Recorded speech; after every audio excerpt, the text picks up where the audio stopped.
మనుషులకు పౌరుషాలుండొచ్చు కానీ ఎక్కువ కాలం ఉండకూడదు. రక్త సంబంధమైన అది మూడు బుళ్ళ బంధమైనా సరే మనం భూమి మీద బతికేది కొంతకాలమే.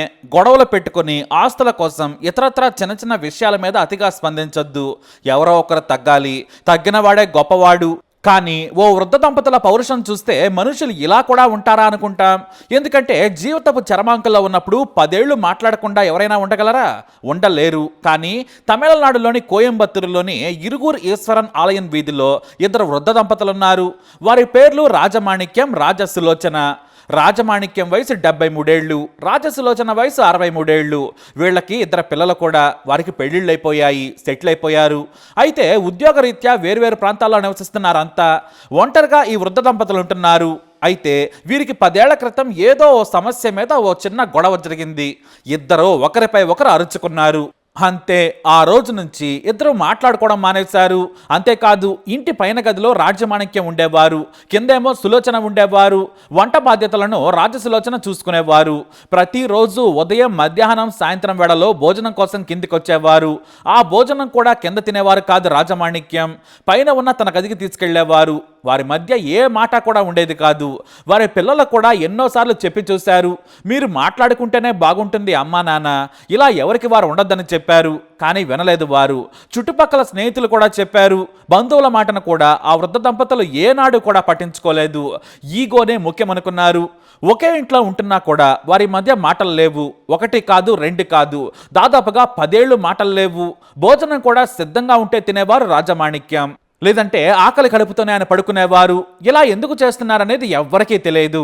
అయితే డిసెంబర్ 29, 2024 మధ్యాహ్నం పూట భోజనం కోసం కిందికొచ్చారు రాజమాణిక్యం. తన కోసం సిద్ధం చేసిన ఆహారాన్ని పైకి తీసుకెళ్లారు.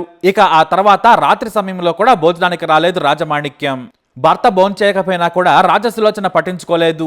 ఎందుకంటే ఇంతకు ముందు కూడా ఆయన భోజనానికి రాకున్నా కూడా పట్టించుకునేది కాదు.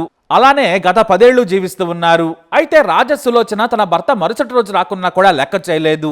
బహుశా ఊరికి వెళ్ళి ఉంటాడనుకుంది, పైన కూడా లేడేమో, తెలియకుండా వెళ్ళిపోయాడేమో అనుకుంది.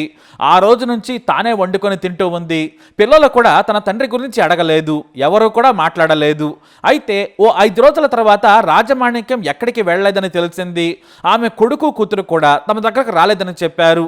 దీంతో ఆమె నెంపాదిగా 6 రోజుల తర్వాత రాజమాణిక్యం ఏం చేస్తున్నాడో చూద్దామని వెళ్ళింది. ఎందుకంటే ఎవరైనా మనిషి అంటే 1-2 రోజులు మాత్రమే తినకుండా ఉండగలరు.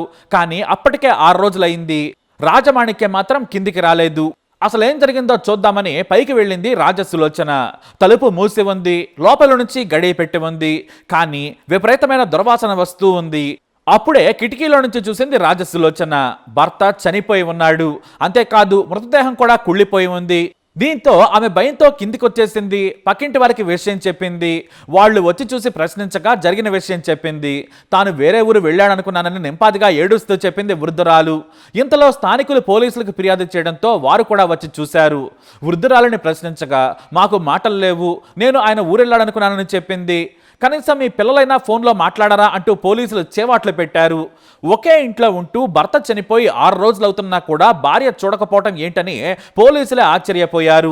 పోలీసుల ఎంట్రీతో ఈ విషాదకరమైన ఘటన వెలుగులోకి వచ్చింది. ఇంత కఠినంగా రాతి గుండెతో ఉండొద్దని స్థానికులు చెప్పారు. జీవిత చరమాంకులో ఒకరికి ఒకరు తోడుండాల్సిన వారు ఇలా జీవించడం ఏంటి? కనీసం వారి పిల్లలైనా కూడా తల్లిదండ్రులను తమ దగ్గర ఉంచుకోవాల్సిందని ఫైర్ అయ్యారు. నాన్న చనిపోయాడని వచ్చి కన్నీరు మున్నీరయ్యారు పిల్లలు. బతికి ఉన్నప్పుడు చూసుకోలేని వారు ఇప్పుడు ఇలా ఏడవడం వల్ల ఉపయోగం ఏంటని పోలీసులు వారి బంధువులు నిలదీశారు. వృద్ధాప్య సమస్యలతో బాధపడుతున్న రాజమాణిక్యంకు సమయానికి మంచినీళ్ళు ఇచ్చేవారు కూడా లేరని స్థానికులు వాపోయారు. మందులు వేసుకుంటున్నాడా? అసలు ఆయన దగ్గర మందులు ఉన్నాయో లేవో కూడా భార్య పట్టించుకోలేదు. వారికి పెళ్ళై 45 ఏళ్లు దాటింది. కానీ ఉపయోగం ఏంటి? చివరకు ఎవరూ లేని అనాథలా చనిపోయి కుళ్ళిపోయిన స్థితికి చేరుకున్నాడు రాజమాణిక్యం. ఈ ఘటన దేశవ్యాప్తంగా వైరల్గా మారింది. అయితే ఇది ఏ కేసు కిందకు వస్తుంది? పోలీసులు దీనిపై కేసు పెట్టారు, పోస్ట్ మార్టంకి తరలించారు. ఓ అసాధారణ మరణం కింద కేసు పెట్టారు పోలీసులు. దర్యాప్తు చేస్తున్నారు. కానీ ఏం దర్యాప్తు చేస్తారు? ఆమె మీద ఏ సెక్షన్లో పెడతారు? ఏ నేరారోపణలో కూడా లేవు. అలాగే అది భౌతిక హత్య కాదు, హత్యకు ప్రేరేపణ కాదు. అసలు తను ఎలా మరణించాడో కూడా ఎవరికీ తెలియదు. అందరికీ తెలిసింది ఒకటే, వయో కారణం. కాబట్టి ఈ కేసు కోర్టులోకి వెళ్ళినా కూడా చెల్లకపోవచ్చేమో. మరి ఈ భార్యాభర్తల బంధంపై మీ అభిప్రాయాన్ని కామెంట్ ద్వారా తెలియజేయండి. ఈ వీడియో అప్డేట్స్ కోసం మై ఛానల్ ఫాలో అవ్వండి. అలాగే తప్పకుండా సబ్స్క్రైబ్ చేసుకోండి.